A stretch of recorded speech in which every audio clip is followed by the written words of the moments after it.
So scrolling is a huge issue, obviously. So recently, my screen time has been absolutely cooked beyond comprehension. I've probably for the past 2 weeks, my screen time has literally been like over 6 hours, probably 7. It's been absolutely cooked. And it's not like time that I was like doing something productive or some shit. I was literally just, Instagram, YouTube Shorts, bro. YouTube Shorts sucks. No offense to any YouTube short creators. But yeah, so it's not like I was like enjoying that time. I was just wasting so much time on these apps. And when I wasn't on these apps, I was like jumping around to a bunch of different apps. So the thing is, scrolling is a massive problem in the modern day, and I've realized it's so difficult to escape. Like, I used to always have this fantasy where it would be like, okay, one day I would be invincible. I would be immune to my phone. I wouldn't even have a single like impulse to even use my phone. I would use so much willpower that I would overcome that the power of my phone. I'd be fully in control. And honestly, this probably might just be a fantasy. Like, is it possible? Is it possible to develop like such an awareness that you like realize when you're about to grab your phone or something? Maybe that's possible. I mean, like, probably it is possible. But at least for me, with maybe like, let's say 4 years, I've been struggling with this problem, trying to stop using my phone so much. I'm still struggling to this day. Now, don't get me wrong, my screen time has reduced a lot on average. Like, my screen time over the past, let's say, month is probably a lot less than every single month last year, and probably a lot less than every single month it was 2 years ago. So I've definitely come far, and in this video I just want to show you 5 like quick things that you can do to seriously cut down on your screen time. Because I've started implementing some of these things, and my screen time is starting to go back to normal within the past few days.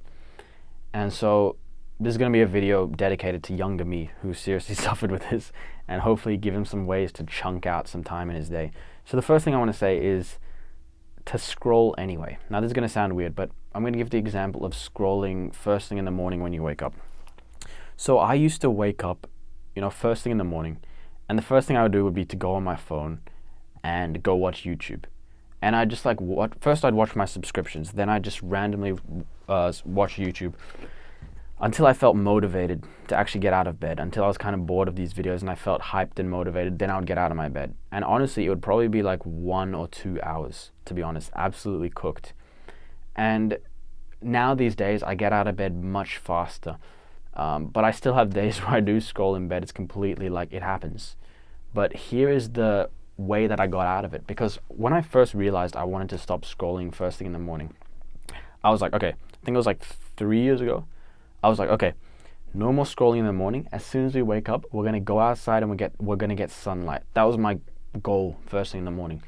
But for about 1 year after I had that intention, I still scrolled first thing in the morning for about an hour. Because I realized when you first wake up, this is such a difficult time of your day to actually like change. Like, if you wanna force yourself to do something new first thing in the morning, it's so difficult. So at least that never worked for me, hyping myself up and telling me to change the first thing I did in the morning. Because my whole life I was waking up and scrolling as a way to wake myself up. So here is the solution that I found. After 1 year of struggling with it, here is how I overcame that. Basically, I just did it very, very slowly. So I gave myself permission to scroll first thing in the morning. I was like, okay, bro, this is what you want. This is what you want first thing in the morning. No problem. You can do it. Scroll. But you have one rule. Just make progress in getting out of bed. That's the only rule I gave myself. So I still gave myself that like hit of crack where I was allowed to scroll first thing in the morning. But what I started doing was I started like scrolling, but just getting out of bed while I scrolled. And by the way, I tried this tactic that's very, very popular where you put your phone like on the other side of the room, and the idea is when you wake up, you're gonna like walk to the other side of the room and grab your phone, and you're like, oh shit, I'm out of bed, and you're gonna start your day. But what I would do is the alarm would go off on the other side of the room. I'd walk over, I'd grab my phone, my alarm, I'd turn off the alarm, I'd put it back down, and I'd go back to sleep. And I'd end up sleeping for like 2 hours, way past when I would naturally wake up. So it honestly made my sleep worse. So that never worked for me. So what did work for me was actually allowing myself to scroll first thing in the morning, but just to make progress in getting out of bed. So first what I would do is I would scroll first thing in the morning, but I would open my blinds. So at least I had like some light coming in. And then what I would do is I would try to force myself to get out of bed. and at least like go on my balcony and get some sunlight.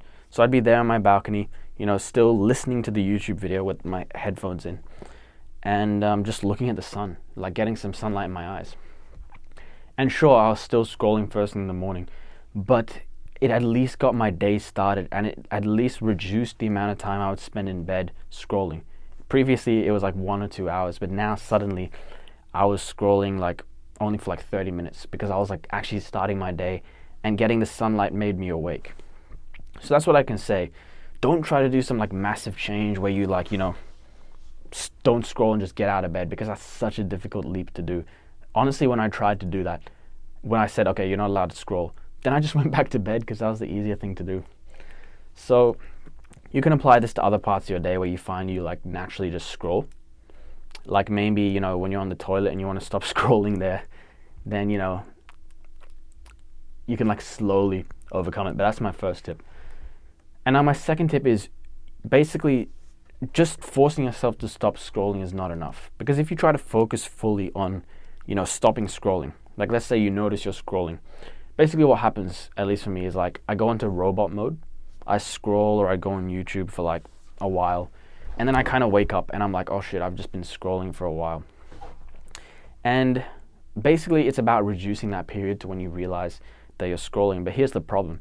Once I realized I was scrolling, I knew that I had to stop, but I would just keep going. Like I'd be like on YouTube for 30 minutes and I'd be like, oh shit, I'm wasting time. But I'd keep going, even though I knew I had to get out. Like I was like watching myself like a monkey, like continue to scroll. And this is because it's not enough to just simply stop scrolling. Basically, you need something to replace it with. Because why are we stopping scrolling in the first place? It's because we want to do other things in our life. So instead of focusing on stopping scrolling, just focusing on doing the other shit in your life. Like don't even give scrolling any thought, to be honest. The more thought you give it, the more you like get sucked into it. So just like focus on like the things you're doing in your life. So like basically like have things you're obsessed with in your life that you would rather do. So for example, for me, it was like, okay. So for example, for me, like last year, it was like, okay, scroll, that's fine. But as soon as you realize you're scrolling, bro, it would be better to just, read a book or something, or at least just do nothing. That was what I tried to do. Just literally just do nothing. Just sit there. These days, if I start like rotting away on my phone or whatever, I just try to take action and like get up and do something. So either I'll like go outside into the real world or something, go to the park or something, or literally just anything except for sitting on my phone and scrolling. So that's the idea. Don't focus on like getting rid of your phone. Focus on whatever you're trying to do in your life, whatever like you're obsessed with, I guess. Like, yeah, because what I would do is I would like realize I'm on my phone and I'd be like, fuck this, like what am I doing? I'm wasting so much time. But I'd continue to go because I had nothing else to put my attention onto. So basically, if you're struggling with your phone, it could be just an issue that you have nothing else to put your attention to. You're trying to get rid of this problem in your life, but you've not got nothing to replace it with. So that can be the problem. Have some kind of other obsession you're doing in your life that you would rather do, and you would rather put your attention towards. Okay, and the third thing, this is actually a pretty big thing. Basically, this is kind of like more like a tip rather than something that you can do instead of scrolling. But basically, you must set boundaries with your phone use. Basically, it's pretty much like I said earlier, it's pretty much impossible to be immune to using your phone.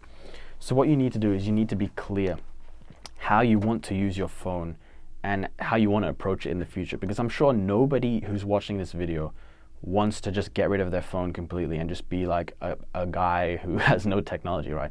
Everyone needs their phone in one way or another. But the most important thing is that you become very, very clear how you want to use your phone. So one of the big things that helped me in the last few days reduce my phone usage was to realize that I didn't want Instagram or YouTube, to be honest, the YouTube app, on my phone. Because the reason is, basically, I wasn't using Instagram much before like a month ago. But in the past month, I've been using it a lot. And basically it's because I told myself, bro, I want to post more stories on Instagram. So I justified that to download the app onto my phone. But then I wasn't even posting stories, so all I had was this Instagram app on my phone. And I was sinking like at least an hour a day, like scrolling on it. So when I realized, okay, I'm not even posting stories, bro, then I just deleted Instagram and I told myself, okay, if I want to post a story onto Instagram, then just download the app and then delete it again. Because I have no use for Instagram on my phone. Same thing with YouTube. I would rather watch YouTube on my computer where I have much clearer boundaries and there's much more resistance to use it. So you need to ask yourself, for every single app you're using, what do you actually get out of it? Do you actually need this app on your phone? Is there a better way to get these needs met? For example, I gotta give the example of Snapchat. Bro, if you're using Snapchat, then you are 5 years old. No offense, but basically, I used to use Snapchat all the time. I don't know, maybe it's changed. Maybe Snapchat is now, an amazing app or something. But I used to use Snapchat all the time, basically, when I was a teenager. And Snapchat was cooked because it had streaks. And I used to have streaks with like 10 people. If you have streaks, you honestly have some kind of issue. Because, like I said earlier with boundaries with your social media, you have to be clear what you're actually getting out of it. So I thought that streaks were good because it kept me in connection with all these people. I thought, okay, if I've got 10 streaks with 10 different people, I've got 10 friends, right? It's basically forcing me to keep in contact with them every single day. But this was a complete illusion. It didn't bond my friendship with them anymore. You know what does bond your friendship with someone else? Talking to them, having conversations with them. Sending a photo of your wall every single day saying streaks does not keep you in contact. And I used to think, but every maybe 2 weeks we'll post something that will keep us in contact. Like maybe they'll give me something going on in their life and it'll give me something to talk about.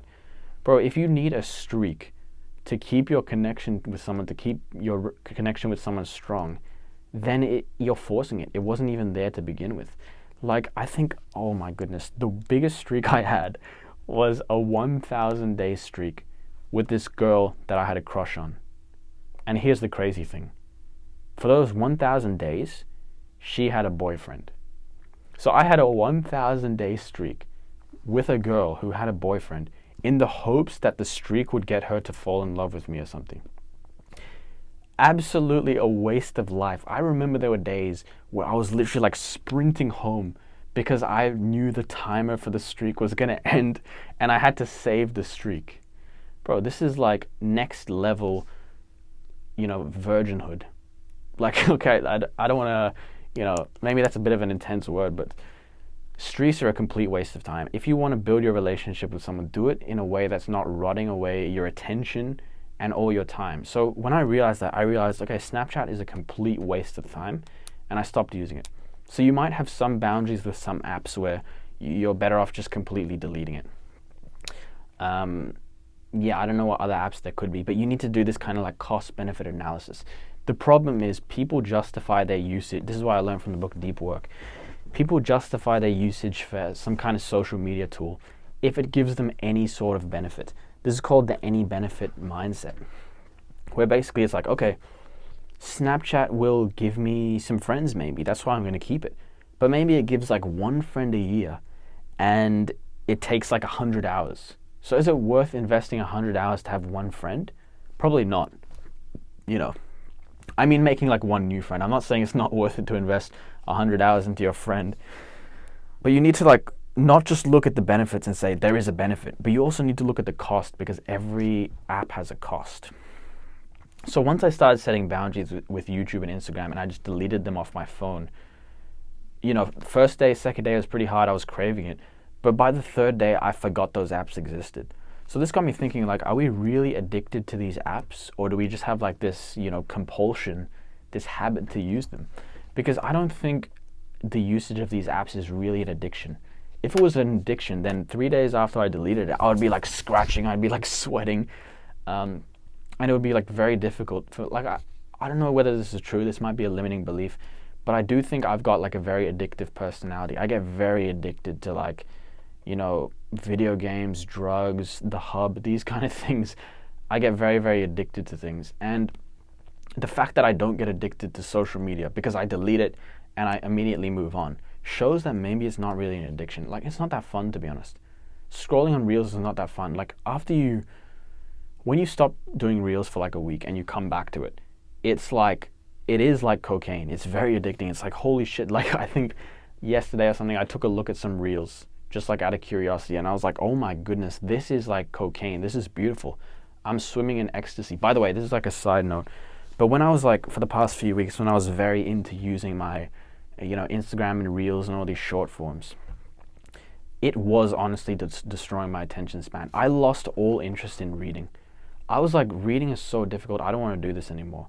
And for the past few days, when I stopped doing all that short form content, my interest in reading is coming back. Like, I'm naturally wanting to read again. Before, like, I found reading so difficult, and I thought it was because, like, oh, bro, there's nothing interesting to read, there's nothing interesting to learn, and it was purely because of my attention span. So I do think that, these are destroying our attention spans, and it's making it much more difficult for us to enjoy, like, the beautiful things in life. Like, literally just, like, reading, which is what I like to do, or, like, going out into nature or something. These kind of things, I'm finding more joy in them now in the past few days since I stopped rotting my brain away on these apps, to be honest. That's why, that's another tip, by the way. Go outside, leave your house. When you change your environments, you're much less likely to scroll, because often scrolling is associated with, like, your boring house environment. And if you, like, when I go to the park, I'm not going to scroll, bro. I'm not going to scroll. When I'm in the library, I'm less likely to scroll. But yet when I get home, I'm like, like an addict. So, there is no, like, right answer for how to stop scrolling, but I think there are, like, steps we can take.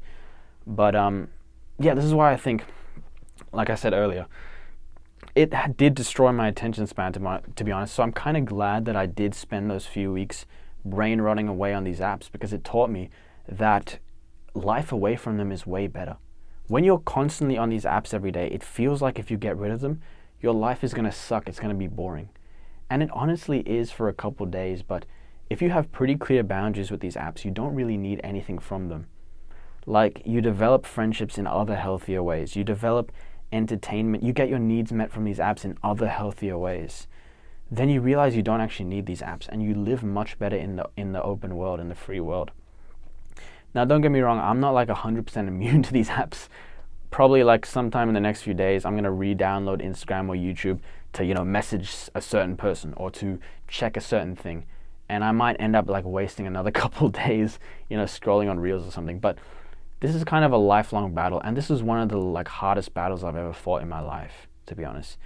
Like, this has been very difficult because I think it's because we always have our phones with us. Never in human history have we had this device that we carried around with us which could like hook us on.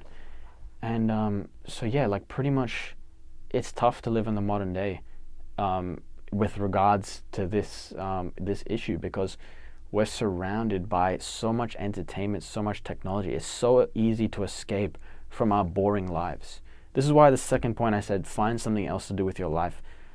I think using your phone is not really a problem. It's a symptom of a deeper problem, which is a feeling that you're bored. You have nothing to do with your life, basically. And when you're bored, you run away from that pain by like going to your phone or something, or going to, drugs or whatever that we use in the modern day. Now, this is a side note. This is just my speculation. But this is why these companies are so dangerous. These companies are exploiting the lack of purpose that we have in the modern day. Like, we're so bored, we have nothing to do, we're looking for any kind of thing to numb us. And these companies 100% abuse us and take advantage of that. Like, I've been watching the development of Instagram over the past couple years, and it's been getting way, way more addicting. Like, I mean, so the design of the apps, they've been getting way, way, way more addicting. It's now easier than ever to access Reels. I remember you used to be able to disable Reels. Now you can't disable Reels. Now when you get to the bottom of your feed, Reels literally just start playing. Now Spotify has Reels. Bro, like, Gmail's gonna have Reels soon. Like, it's not even funny at this point, but like, you're just jumping around on Instagram, like searching for something, and a reel will just be there. A reel will just be there. Like, they're literally like exploiting the weaker parts of us for their own benefit, for their own profit. And you could make the argument that so many people are making money on YouTube. I'm making money on social media with this YouTube channel. So social media definitely is a beautiful, amazing invention, because it allows us to connect with each other. But it's like a double-edged sword. It's something that does make our lives better, but it also messes us up in many ways. So this video did not go the direction I wanted it to go. I was expecting it to go, but I hoped you found it valuable.